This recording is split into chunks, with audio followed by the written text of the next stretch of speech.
Selamat datang di Ruang Hati United.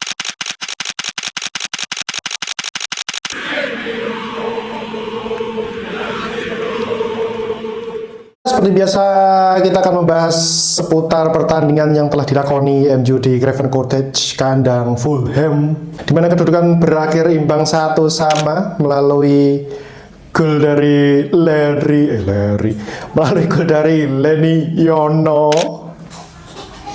dan kemudian dibalas melalui pemainnya ex Arsenal Sumitro.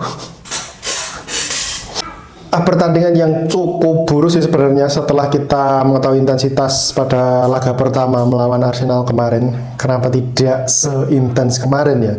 Cenderung kita malah menurunkan tempo, menurunkan serangan, tidak seberbahaya kala menjamu Arsenal kemarin. Kembali lagi dengan formasi sama saat melawan Arsenal. Di tengahnya ada Bruno dan Casemiro yang sekali lagi terbukti tidak kompeten untuk diduetkan di lini tengah bersama. Yang satu sering kehilangan posisi, out of position, yang satunya sudah kalah dalam artian apa ya? Dalam artian mungkin kalau duel masih menang, jadi dalam artian intensitas dan kecepatan juga. Meskipun dari Casemiro ketika awal musim sudah melakukan diet sehingga badannya lebih lean, tapi nyatanya nggak mampu berbuat banyak ataupun berlari. Dua gelandang yang sekali lagi lini tengah kita terlihat kosong, sehingga serangan bisa langsung melaju dari belakang Fulham ke lini depan. Hampir semua pemain MU kecuali dari lini depannya seperti Cunha, Mount dan Mbeumo itu dari tiga itu berhasil beberapa kali memberikan perlawanan. Tapi dari lini tengah ke belakang seperti ya duet Casemiro Bruno dan juga Dorgu masih kurang. Lebih lagi kayak Bruno yang posisi aslinya nomor 10 harus ditempatkan di nomor 8 alias di center midfielder. Lagi-lagi duet Bruno dan Casemiro gagal memenuhi ekspektasi. Dan di babak kedua memasukkan Ugarte sebenarnya langkah yang kurang tepat juga sih dari Amorim. Kenapa nggak kita sekalian mengambil resiko dengan memasukkan Kobbie Mainoo yang bisa lebih mobile lagi untuk menjelajah? Ataukah hanya memang pakem dari Amorim yang cuma sebatas 3-4-2 ini saja dengan bertahan 5 back menyisakan 2 gelandang di tengah, dengan mudahnya terekspos, berkali-kali terekspos. Nggak cuma pertandingan saat melawan Fulham sih, ketika melawan Arsenal pun juga sering terekspos 2 gelandang kita ini.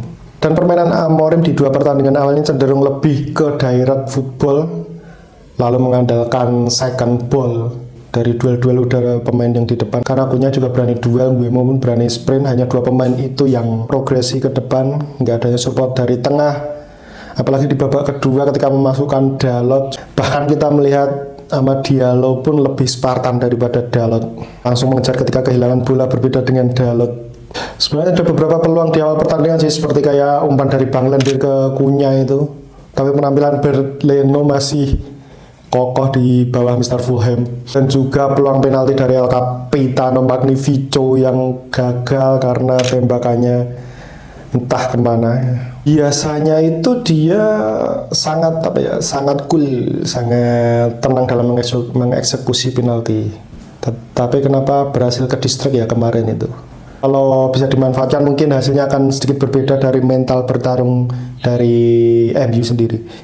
Kembali lagi disayangkan Sesko tidak diturunkan dari awal. Mungkin Amorim berpendapat bahwa Sesko masih perlu adaptasi. Tetapi bukankah semakin sering, semakin lama menit bermain juga akan lebih cepat beradaptasi dengan tempo IPL? Kembali lagi aneh rasa mungkin 3-4-3 tidak cocok mungkin di IPL ini, karena mengingat kita nggak punya gelandang semobile seperti di Sporting Lisbon. Apalagi intensitas di Liga Portugal dan Liga Inggris itu sangat berbeda. Di Inggris lebih mengadakan kick and rush, duel-duel, sprint. Seharusnya Amorim bisa beradaptasi dengan IPL sih setelah kemarin setengah musim lebih. Paling nggak kalau sistem 3-4-3 nggak jalan ya kita pakai 3-5-2 mungkin. Di tengah ada 3 pemain agar lebih padat lagi sirkulasi bola saat transisi lebih baik lagi, karena berkali-kali transisi kita itu selalu gagal. Transisi kita itu selalu gagal dari bertahan ke menyerang, pasti selalu hilang di depan karena nggak ada support dari lini kedua. Bahkan saat bertahan pun dengan 5 pemain kita juga gagal mengantisipasi. Buktinya kemarin crossing dari siapa, si Iwobi kalau nggak salah ya. Kemudian disambut oleh Sumitro itu kan. Lalu gagal menutup pergerakan dari Iwobi. Kemudian si Delay udah terikat si siapa ya, Munis. Lalu si Sumitro ini coming from behind dari lini kedua. Yang di sana ada Bruno juga yang tidak mengawal, karena kita tahu harusnya di gelandang dia harus ikut turun sampai ke belakang, harus mengawal paling enggak kan.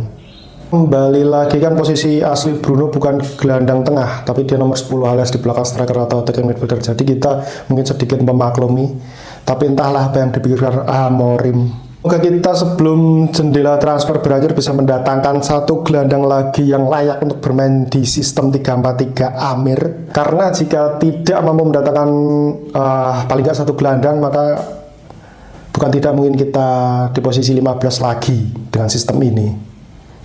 Atau mungkin bahkan ke degradasi. Mari kita nantikan langkah selanjutnya dari Ineos. Terima kasih telah menonton, jangan lupa subscribe. Glory Glory Manchester United.